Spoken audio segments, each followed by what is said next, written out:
I stood frozen in the hallway outside our kitchen, my heart hammering against my ribs like it wanted to escape. I'd come home early, entering silently through the side door since I'd forgotten my house keys, and used the spare we kept hidden under the garden gnome. That's when I heard my wife's voice. She was on the phone, completely unaware of my presence. "I just can't stand him anymore, Susan. I thought I could, but it's impossible," Laura said, her voice strained with an emotion I'd never heard before. For raw frustration mixed with something that sounded dangerously close to contempt. Every morning it's the same thing: complaints, negativity, constant dissatisfaction with everything. I try to be patient, but it's draining me. I don't know what to do anymore. 15 years of marriage, 2 kids, a house in suburban Portland with the perfect yard that I'd designed myself. All of it suddenly felt like a cruel joke. How had I not seen this coming? The signs must have been there, but I'd been too blind or maybe too comfortable to notice. I backed away silently, careful not to let the floorboards creak. My chest felt hollow, like someone had scooped out everything inside me and left nothing but an empty shell. I slipped out the same way I'd come in, got into my car, and just drove. I didn't even remember the first few miles. My head was empty except for a strange feeling of liberation washing over me. If my presence was making Laura unhappy, maybe she'd be better off without me. My name is Kevin Lawrence, and until that day, I thought I knew what happiness was. I'm 43, and for the past 15 years, I've been working as a landscape designer at Green Vista in Portland's suburbs. You know those magazines with perfect family homes and incredible yards on the cover? That's my work. Though truthfully, I'd grown tired of creating artificial nature for rich people a long time ago. It wasn't always this way. When I first started at Green Vista, I had grand visions of creating sustainable, natural spaces that would reconnect people with the environment. I'd spend hours sketching designs that worked with the natural contours of the land, incorporating native plants that would support local wildlife. But over time, the demands of wealthy clients eroded my idealism. They wanted perfectly manicured lawns that looked like green carpets. They wanted exotic plants that required constant maintenance and excessive watering. They wanted to impress their neighbors, not nurture the ecosystem. And I gave them exactly what they wanted, swallowing my objections with a professional smile. The pay was good, and we needed the money. Each time I compromised my vision, I told myself it was just temporary, just until the kids were older, just until we had more savings. But the years passed, and those compromises became my daily reality. My colleagues thought I was living the dream. "Kevin's got it all," they'd say at company functions, raising their glasses in my direction. "Beautiful family, gorgeous home, and he gets paid to play in the dirt." They'd laugh and I'd laugh along, ignoring the hollow feeling that grew with each passing year. The irony wasn't lost on me. I spent my days creating perfect outdoor spaces for others, while my own life was anything but perfect. Each night I'd come home later and later, finding excuses to stay at the office or visit job sites after hours. Looking back, I realized I was already running away, just in smaller increments. Laura and I met 20 years ago when I was a ranger at Yellowstone National Park. She came with a group of ecology students for summer fieldwork. I was giving them a tour, explaining the park's ecosystem, when I noticed this incredible redhead asking the most interesting questions and writing down my every word. There was a passion in her eyes when she talked about environmental conservation that ignited something inside me.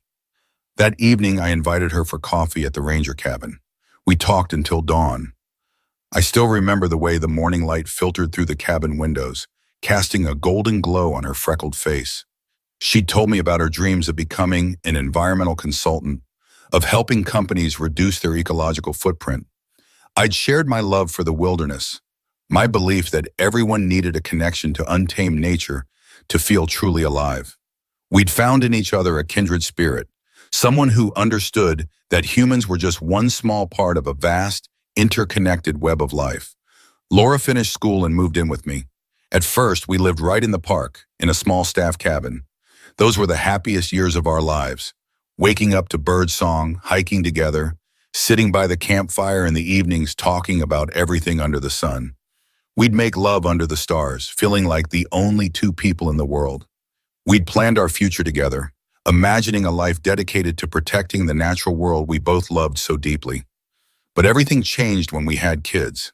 Our son Jake was born with severe asthma, and doctors recommended moving to the city, closer to a good hospital. That's when I left the job I loved for my family.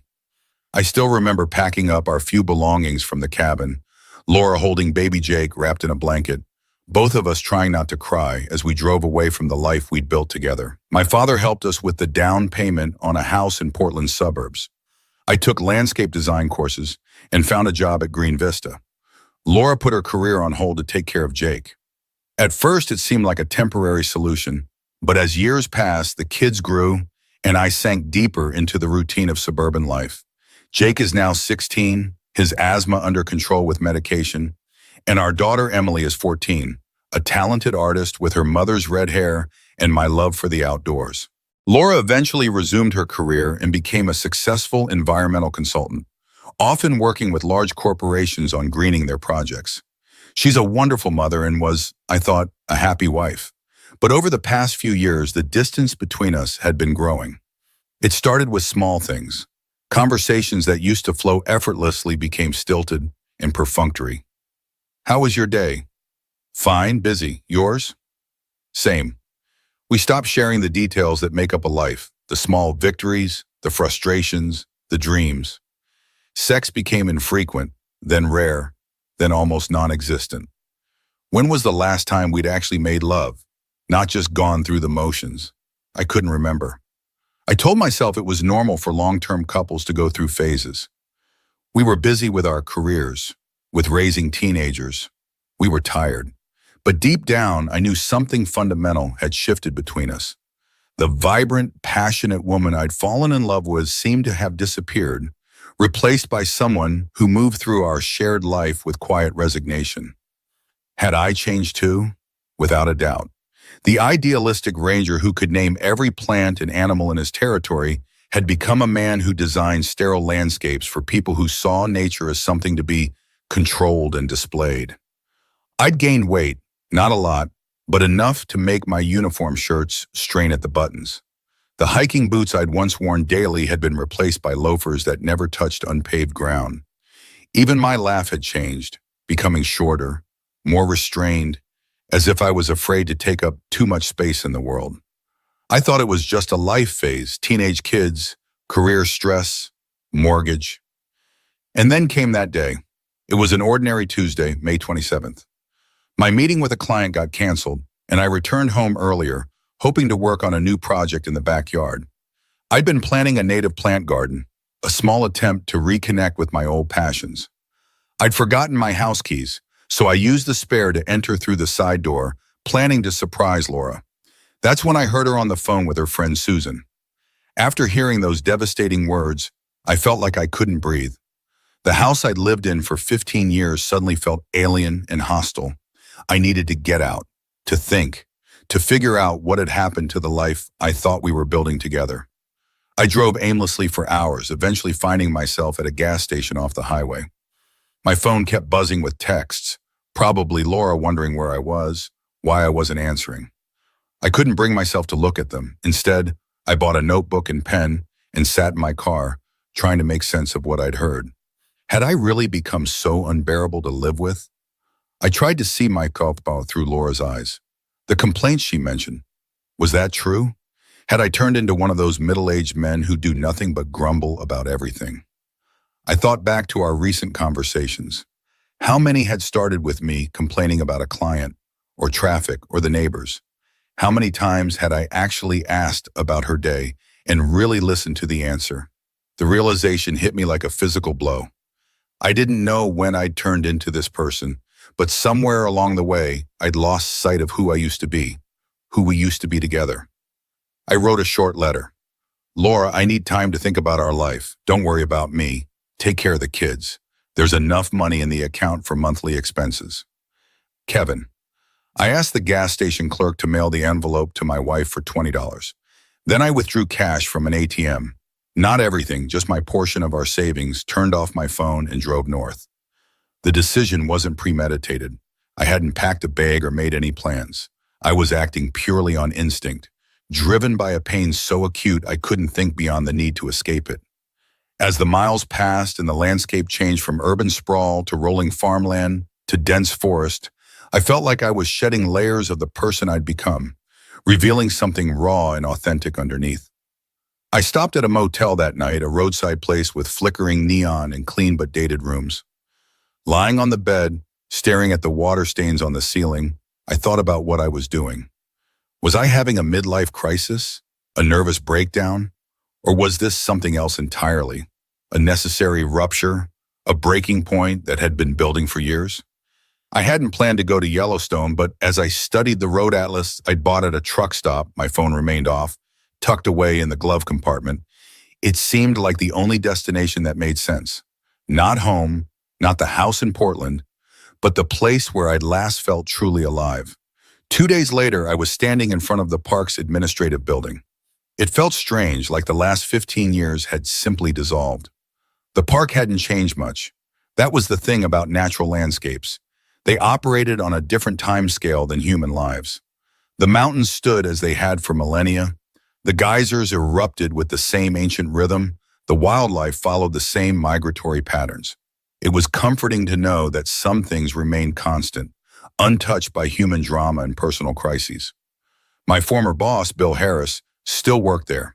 He was over 60 now, but looked as sturdy as the day we first met.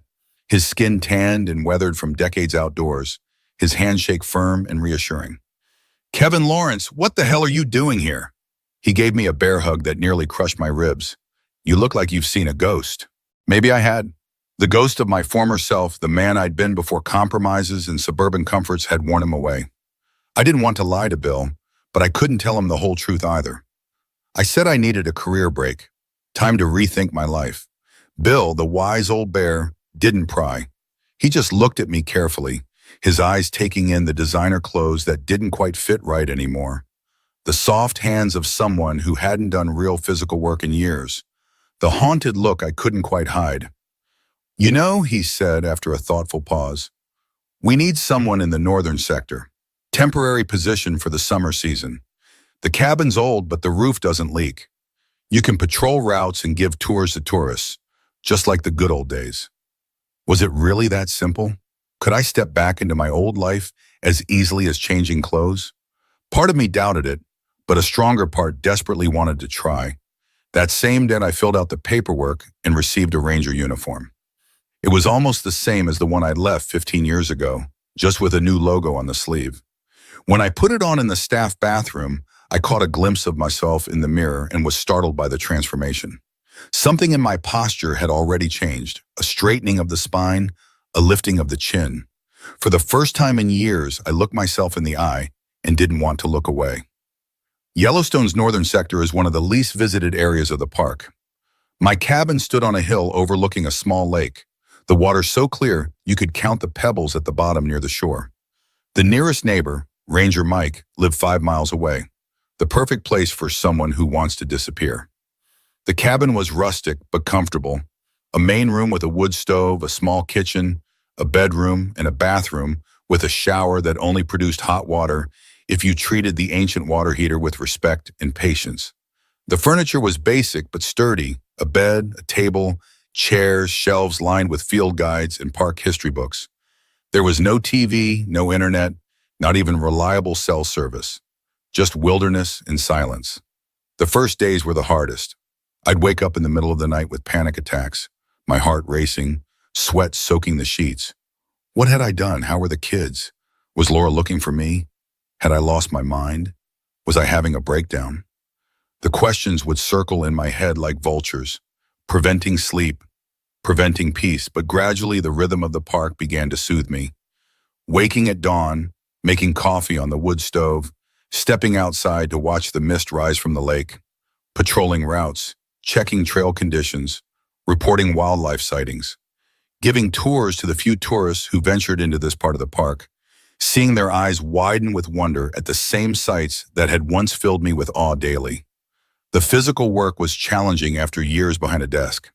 My muscles ached, my skin burned and then tanned, my soft hands developed calluses. But with each passing day, I felt stronger, more present in my body, more connected to the land around me. After a week, I ventured into the small town outside the park and bought a laptop and a satellite internet modem, the only connection available in this remote area. The first thing I did was check our family bank account. Laura hadn't touched the money I'd left.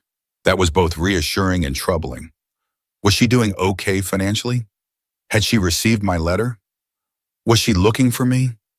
I didn't dare check my email or social media.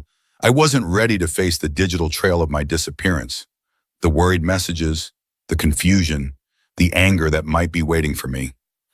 Instead, I created a new blog called Voice of the Wild and started writing about my new life, not mentioning real names or the reasons that brought me here. I wrote about sunrise over the lake, about the moose family that came to drink every morning, about stars you can't see in the city because of light pollution. Writing had never been my strong suit, but here, surrounded by the landscape I loved, the words flowed easily. I described the play of light on water, the specific shade of green that appears in spring leaves, the way silence in the wilderness isn't really silence at all, but a complex symphony of subtle sounds. I wrote about the satisfaction of physical work, the taste of coffee brewed on a wood stove, the luxury of watching a thunderstorm roll across the valley from the safety of my cabin porch. At first, the blog was just a way to express my thoughts, a digital journal that I assumed no one would read. But after a couple of weeks, I noticed I had followers. People commented, shared their stories, asked questions about the park and about living in isolation. One comment particularly touched me. Your words remind me that somewhere, a real world still exists, unspoiled by human hustle. Thank you for reminding us of this. I started photographing the nature around me and adding photos to my posts. My audience grew, and soon Voice of the Wild became a small but dedicated community of people who valued nature and simplicity. I was careful never to show my face in the photos or mention my real name. As far as my readers knew, I was just Ranger K, a voice from the wilderness sharing observations and reflections. In mid-June, I received a package from Bill. Inside was a new satellite phone with a note, "For emergencies." And also, your wife called the park's main office. Twice. I didn't tell her anything. But think about it, son. I stared at the note for a long time, feeling a mix of guilt and fear. Laura was looking for me. Of course she was. But I still wasn't ready to return or even talk. What would I say? Sorry I disappeared, but I heard you say you couldn't stand me anymore. The thought of this conversation caused physical pain. Instead, I immersed myself in work. I expanded my patrol routes, started restoring old trail signs, developed a new tour program for visitors focused on the ecological connections between different species.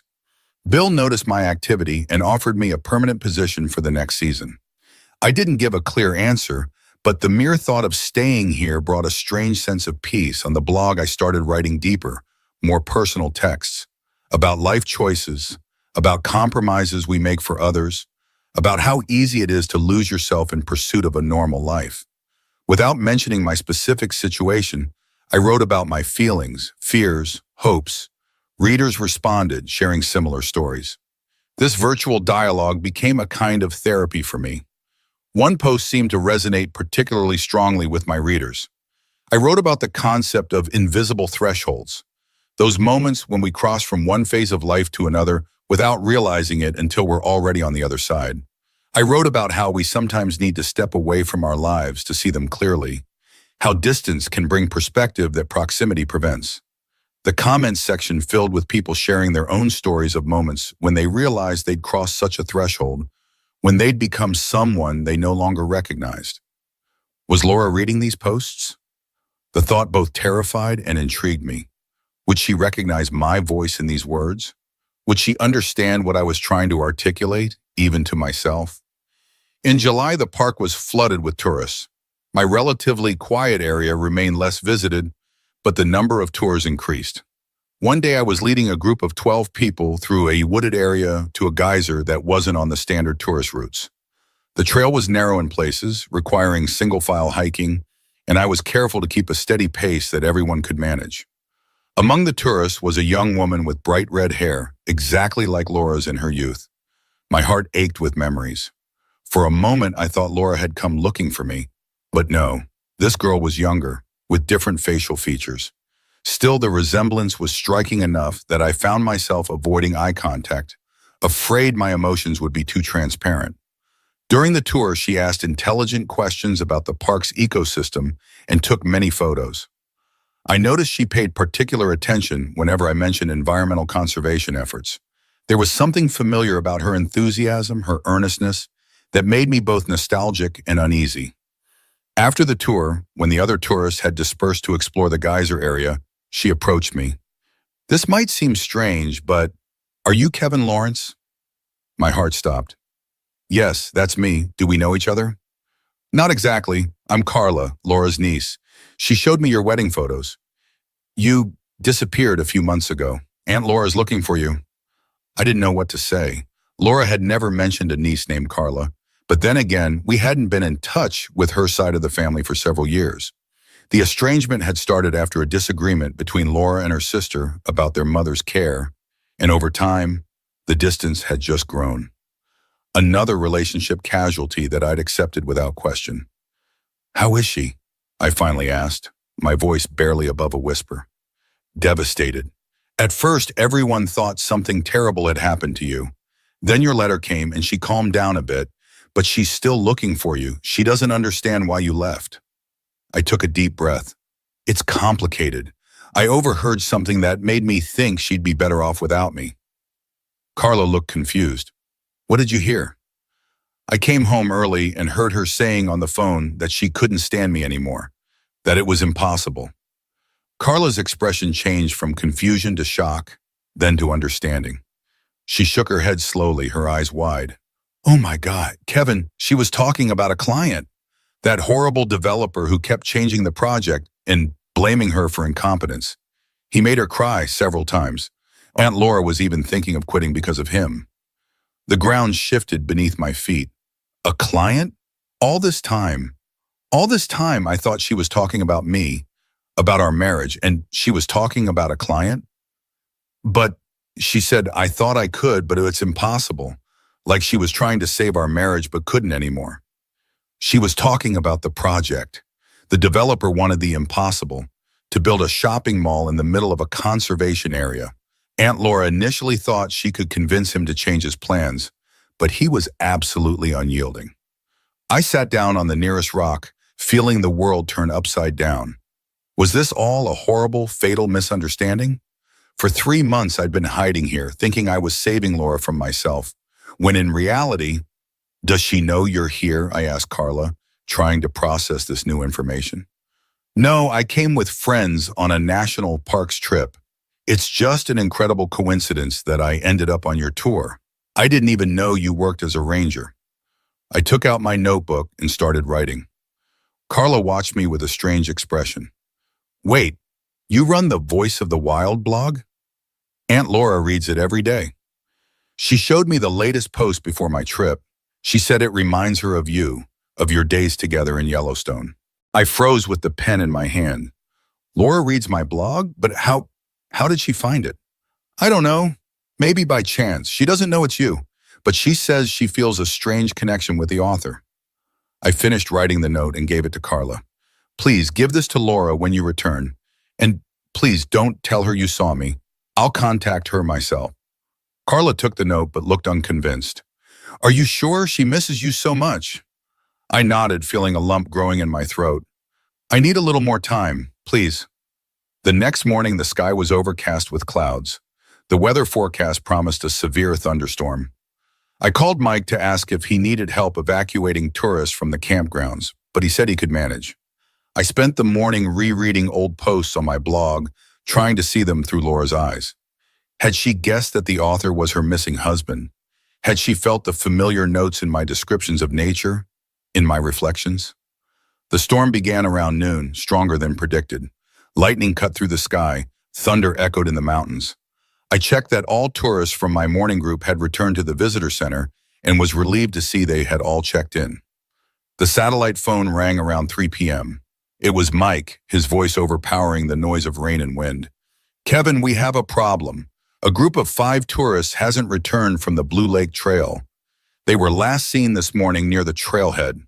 How many people in the search party?" 3, including me. We need help, especially with your experience in the northern sector. I quickly gathered rescue equipment and headed to the checkpoint where I was to meet the other rangers. The rain was pouring down in sheets. Visibility was minimal. Not the best conditions for a search operation. From the checkpoint, we split up to cover more territory. I got the most difficult section of the route, steep slopes leading to the lake from the east side. I walked slowly, checking every ravine, every possible shelter from the rain. Around 5 p.m., I heard a faint cry. It was coming from a ravine to the right of the main route. I carefully descended the slope, which had become extremely slippery from the rain, and saw them, 3 adults and 2 teenagers who had taken shelter under a rock outcropping. One woman was holding her leg at an odd angle, clearly a fracture. "Park Ranger," I shouted, approaching. "Is everyone okay?" "Thank God," replied a middle-aged man. "Melissa broke her leg when we were trying to descend. We've been stuck here for hours." I called the other rangers on the radio and began assessing the situation. The woman with the fracture needed immediate medical attention. The rest were exhausted and cold, but had no serious injuries. The water level in the stream we had to cross on the way back was rising by the minute. If we delayed, the path might be cut off and we would be stuck here overnight. I made a decision. Here's what we're going to do. I'll bind improvised stretchers for Melissa. We need to move quickly before the stream becomes too dangerous. Using my backpack and the tourist jackets, I made a stretcher for the injured woman. We began to move slowly but persistently toward the safer part of the route. The rain didn't let up, turning the trail into a muddy stream. When we reached the stream, it had already transformed into a raging torrent. I tied everyone together with a safety rope and led them through the water, carrying the stretcher with Melissa on my shoulders. The water reached my waist. The current was extremely strong. Halfway across the stream, a teenager slipped and fell into the water.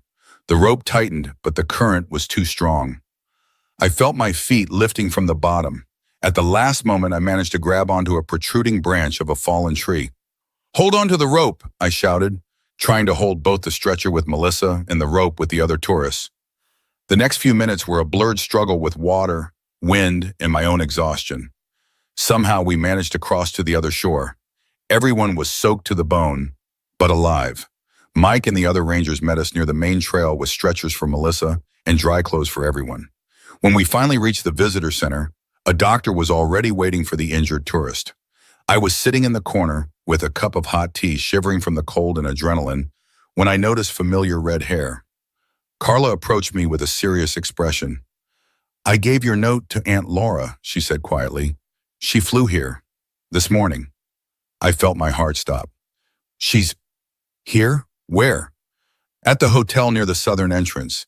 She didn't know exactly where to look for you, but hoped the park service would help." At that moment, the visitor center doors opened, and she walked in.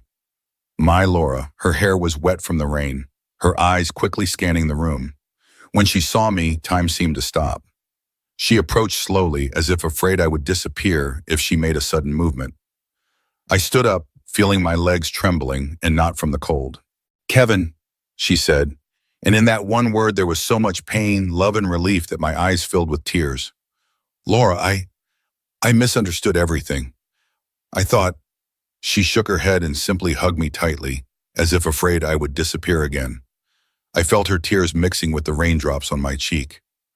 "I knew it was you," she whispered. "Your blog. No one else could write about this park, about nature like that.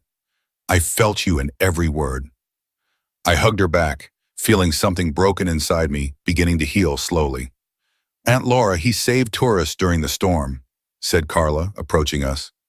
"He's a hero." Laura pulled away and looked into my eyes. "You've always been a hero, Kevin. You just sometimes forgot about it." We talked all night in my small ranger cabin. About the misunderstanding that made me disappear. About her horrible developer client. About how she found my blog by accident, looking for information about Yellowstone for her niece, and immediately felt a familiar voice in the texts. "I couldn't be sure it was you," she said, looking at the fire in the fireplace. "But something told me, and then Carla gave me your note, and I realized I was right." "I'm so sorry, Laura. I acted like an idiot. Instead of talking to you, I just ran away." And I'm sorry you heard that conversation and drew the wrong conclusions. I never, Kevin, I never thought I couldn't stand you. On the contrary, I missed the Kevin you were here in the park, so alive, passionate, authentic. I nodded, understanding what she meant. I missed him too. Somewhere along the way, I lost myself, Laura.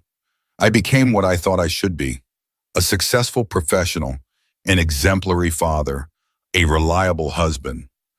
But in the process, I forgot who I really was. And who are you really, Kevin Lawrence? I looked at her, feeling a smile appearing on my face for the first time in many months. I'm someone who loves wild nature, space, freedom, someone who writes from the heart and rescues lost tourists, someone who still endlessly loves his wife, even if he sometimes acts like an idiot. Laura took my hand.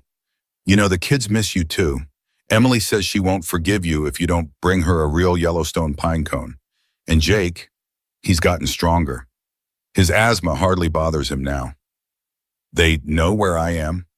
No, I told them you took an extended vacation to find yourself. They think I went to an ecology conference. I squeezed her hand. What are we going to do now, Laura? She looked at me with a serious expression. That depends on you, Kevin.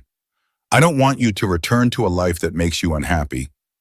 But I also don't want to lose you. I looked out the window at the dark silhouettes of trees and the stars above them. You know, Bill offered me a permanent position here, but I can't ask you and the kids to leave everything and move here. What if I say that's exactly what I want? Laura asked quietly. Jake is better now. He's almost grown up. Emily adapts anywhere, and I've always dreamed of returning here, Kevin. To real life, not to an endless chase for success. I looked at her, not believing my ears. Are you serious? Absolutely. I've even been considering opening my own consulting firm to work remotely. The internet here is terrible, but that's a solvable problem. I hugged her, feeling hope blooming in my chest. Laura Lawrence, you're the most amazing woman in the world. I don't deserve you. Yes, you do, Kevin. We deserve happiness together. Even if sometimes we lose our way, what's important is that we always find each other again. A year has passed. Laura and I are sitting on the porch of our new home, larger and more comfortable than my old ranger cabin, but still within the park boundaries. Jake has entered college in Montana, studying ecology like his mother. Emily is finishing school remotely and helping me with a new project, a series of educational programs for children about wildlife. Laura opened her consulting firm, specializing in environmentally responsible construction. I continued to work as a ranger and maintain my blog, which now has thousands of readers. Sometimes I think about how one accidental misunderstanding almost ruined my life, but instead led me back to my true self. How sometimes we have to get lost to find our way. Laura comes out onto the porch with 2 cups of coffee. She sits next to me, and together we watch the sun rise over the lake, painting the sky in pink and gold colors. What are you thinking about? She asks, intertwining her fingers with mine. About how happy I am, I reply, and about how sometimes the most incredible things happen after the hardest trials. She smiles and rests her head on my shoulder. You know, I never stopped looking for you, Kevin, even when I didn't know where you were. I kiss her temple, inhaling the familiar scent of her hair. And I never stopped loving you, even when I thought I had lost you. But the story doesn't end there. 3 months after our reunion, we received a letter. The developer Laura had been working with, the one whose behavior had inadvertently triggered this whole saga, was suing her for breach of contract. Apparently, after Laura left to find me, her company assigned someone else to his project, and things went south. This is ridiculous, I said, reading the legal jargon. He can't possibly win this. Laura didn't seem so confident. He's got money, Kevin, lots of it, and connections.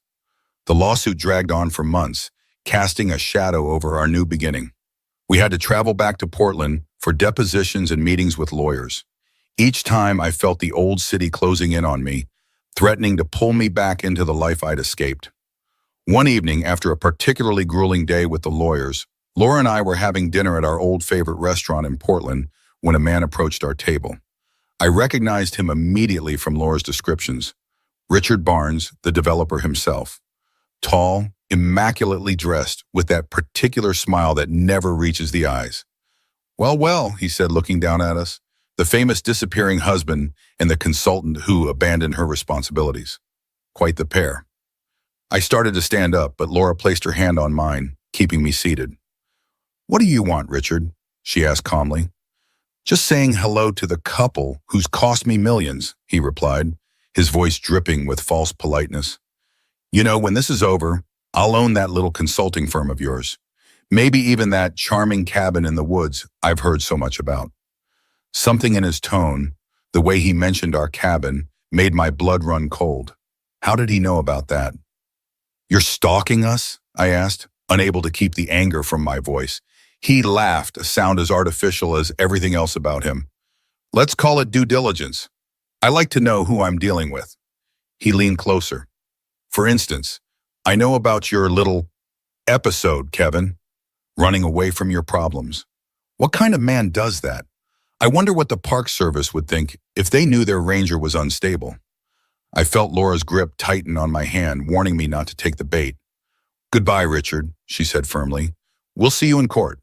He straightened up, adjusting his designer tie. Indeed you will. Enjoy your dinner. It might be one of the last peaceful meals you have for a while. As he walked away, I noticed something fall from his pocket, a small black object that landed under a nearby empty table. After he left, I went to investigate. It was a miniature recording device. He was recording us, I whispered to Laura, showing her the device. God knows how long he's been doing this. Laura's face paled. This is illegal. We need to tell our lawyer. The next day, we took the device to our attorney, who was appropriately outraged. This changes everything, he said. We can file a countersuit for harassment and illegal surveillance. But Richard Barnes wasn't going down easily. Somehow he got wind of our plan and escalated his tactics. Anonymous comments began appearing on my blog, revealing personal details only someone who had been watching us could know. Then came the emails to the park administration, questioning my mental fitness for the job. One evening after finishing my shift, I returned to our cabin to find Laura sitting at the kitchen table, her face ashen. They've frozen my business accounts, she said, all of them. Barnes somehow convinced a judge that I might be hiding assets. I felt the old familiar urge to run, to escape this mess. But then I looked at Laura, and I remembered the lesson I'd learned the hard way. Running away doesn't solve problems. It only creates new ones. We're going to fight this, I said, sitting next to her, together. The next weeks were a blur of legal consultations, evidence gathering, and sleepless nights. We discovered that Barnes had a history of similar tactics with other consultants and contractors: intimidation, harassment, legal bullying. Most had settled quietly, unwilling or unable to fight his deep pockets. Then came a breakthrough. A former employee of Barnes reached out to us after reading about our case in a professional forum. She had documentation, emails, meeting recordings, internal memos, showing that Barnes had deliberately targeted Laura's firm because she had refused his inappropriate advances months earlier. He does this, the woman told us during a video call. He hits on female consultants, and if they reject him, he makes their professional lives hell. He's done it at least 5 times that I know of. With this new evidence, our lawyer was confident. This isn't just about a contract dispute anymore, he said. This is a pattern of sexual harassment and retaliation. The day of the final hearing arrived. We sat in the courtroom, watching as Barnes and his team of expensive lawyers arranged their papers with smug confidence. But as our attorney presented the new evidence, including testimony from 3 other women with similar experiences, I saw Barnes's facade begin to crack.